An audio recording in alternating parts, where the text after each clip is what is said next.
Joining us now to talk about the UNC football team, mostly away from the field, is Pat Welter, WRAL sports reporter. I encourage everybody to go check out his article, WRAL.com sports section.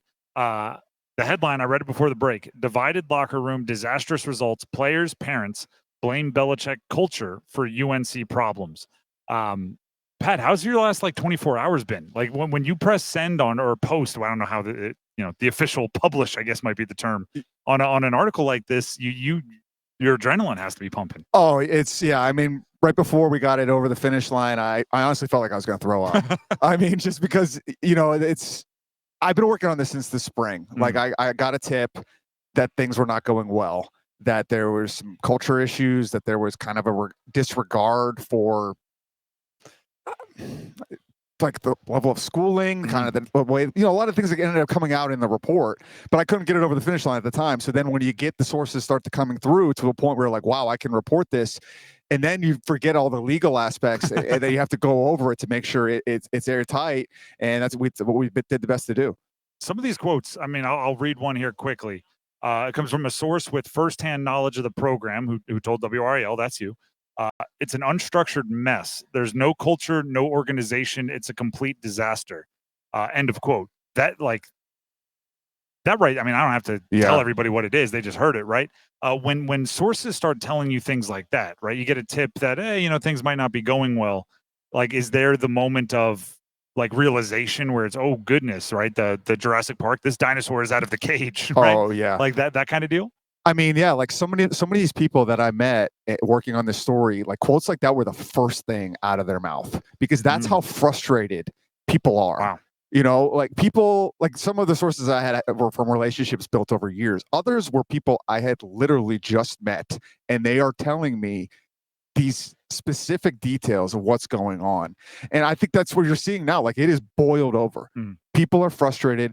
People are upset, and it's a mess of UNC's own making to a certain extent, right? Like, I don't think I can blame them for taking the big swing on Bill Belichick. They clearly have missed so far.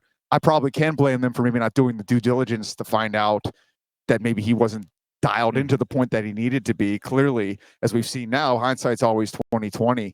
But yeah, I think people are frustrated, and it comes from the culture that he's created, where it was supposed to be this NFL pro-like system. Well, in reality, it's created a very individualistic culture, a divided culture. It's Mac Brown era players versus Bill Belichick's era players. And what he's done very little to unite that, to combat that. And there's just poor communication at all levels.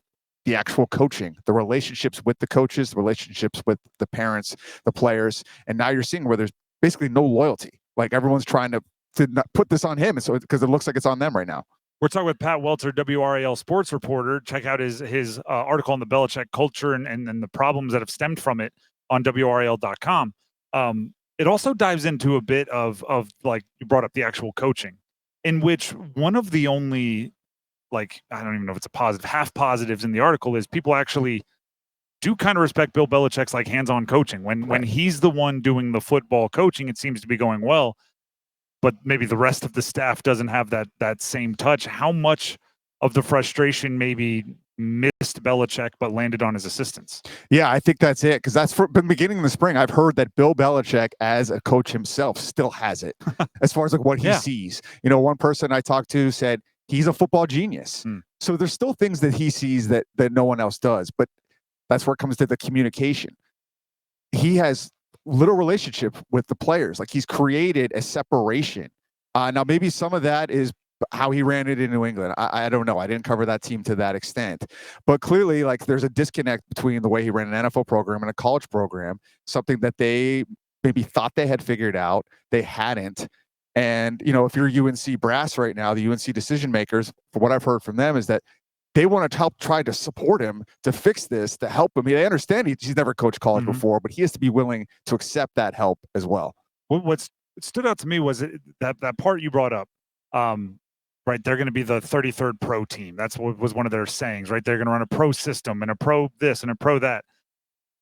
Is it possible they just bought into that too much? Because from my playing career, I played college football. Yeah. One of the little things that stood out to me so much is that the guys that don't travel don't get to dress at home. Right. So if you're not like, if you don't make the travel roster, it is what it is. But at least home games, you get to put on the jersey, you get to run through the tunnel, you get to hear the coaches and do the pregame speech and all of those things. And it's, for some guys, the highlight of their career. That's all they ever get to do. But in the NFL, if you're on the practice squad, you don't dress out. There are like league rules against it. To me, that is like, we're going to do it the pro way, but there's no real reason for it, right? Other than it is the pro way.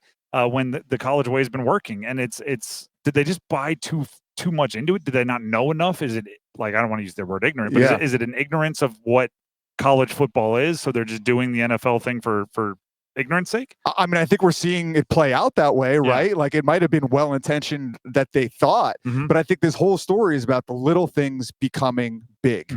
In this, that's one example, right? The non-travel roster not getting addressed. So what does that do? That creates a lack of camaraderie. That makes those people not feel like they're part of the wins.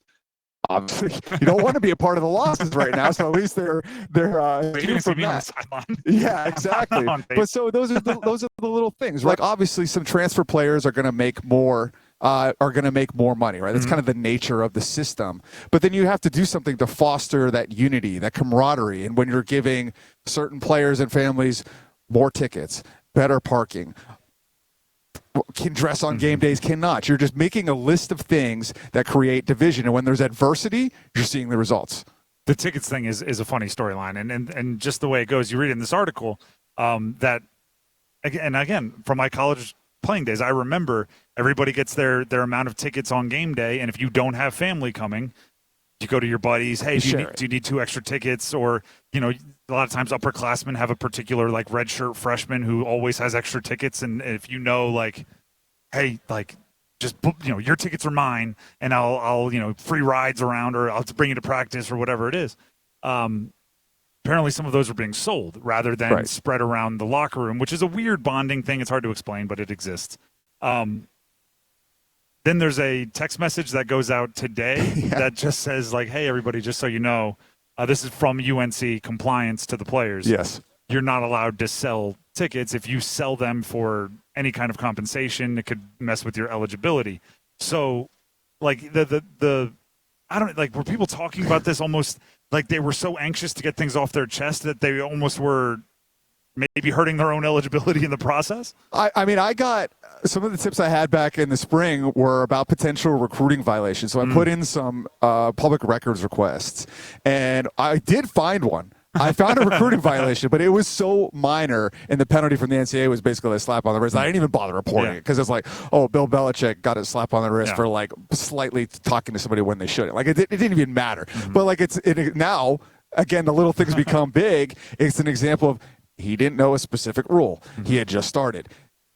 It doesn't sound like they told anybody they couldn't sell the tickets. And I kind of, that was the funny thing. If you actually read the message, they say, the rule may have changed, but this specific thing a lot is of rules still a have violation. changed, but not this one. Right, like, you still can be ruled ineligible. It's almost like everyone's like, oh, I can do whatever I want now in the NIL era. You can pay players. Anything money involved is legal. Exactly. Like, if money is changing hands, we're allowed to now because my quarterback drives a nice car. Like, it at times feels that way, but it's probably important to remind the kids that it maybe isn't.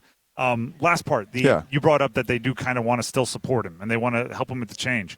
You have quotes from parents. You have quotes from, obviously, sources within, direct knowledge of the program. Did you get the vibe that they all thought it was fixable?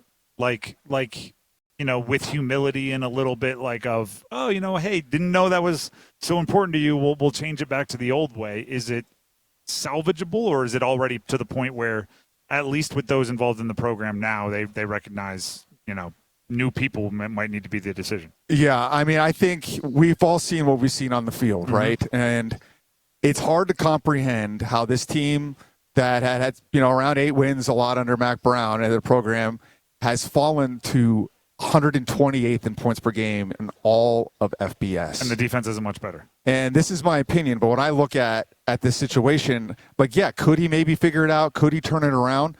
But at 73 years old, what is the point? Like, this was a big swing, and it has been a big miss.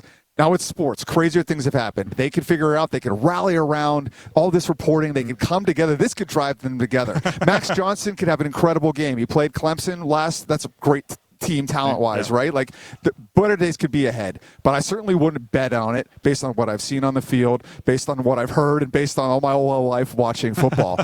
So I think from a UNC decision-maker standpoint, I understand that they're like, well, we have to be patient. Pot committed in a lot of ways. You know what? Like, it's a huge investment. Yep. We're here. We're 5 games in. But, speaking to a pretty high-level source yesterday in the athletic department for a long time, which is one of the things that helped me get this story over the finish line, because I ran everything by them. Mm-hmm. That's the thing. Before I published this, I made calls within UNC to several different levels to make sure this was okay. And when I wasn't getting pushback really at all, or fighting for it, or defending. I mean, there was some minor things. Like, I have a quote in there from a coaching staff member. It's like, it's not my view that the locker room was divided. I didn't exactly get a emphatic, long response. Yeah. You know what I mean? So I think I understand where they're like, we have to try to be patient. We have to try to support him. But I keep going back to that thing that this source told me. He has to be willing to accept the help. And when we're seeing a guy that is banning Patriots, he's notoriously scouts, not the guy that accepts help. It would have to be a big change. That they're not posting about Drake May. That tells me that he's still as petty as ever, and it's hard for me to believe he'd accept the help, but we'll find out. I encourage everybody to read the entire article. We obviously couldn't touch on every quote, and you're going to want to read every quote. Pat Welter, great reporting. Thanks, man. WRAL.com. Check it out. Pat Welter, the reporter on the culture at UNC.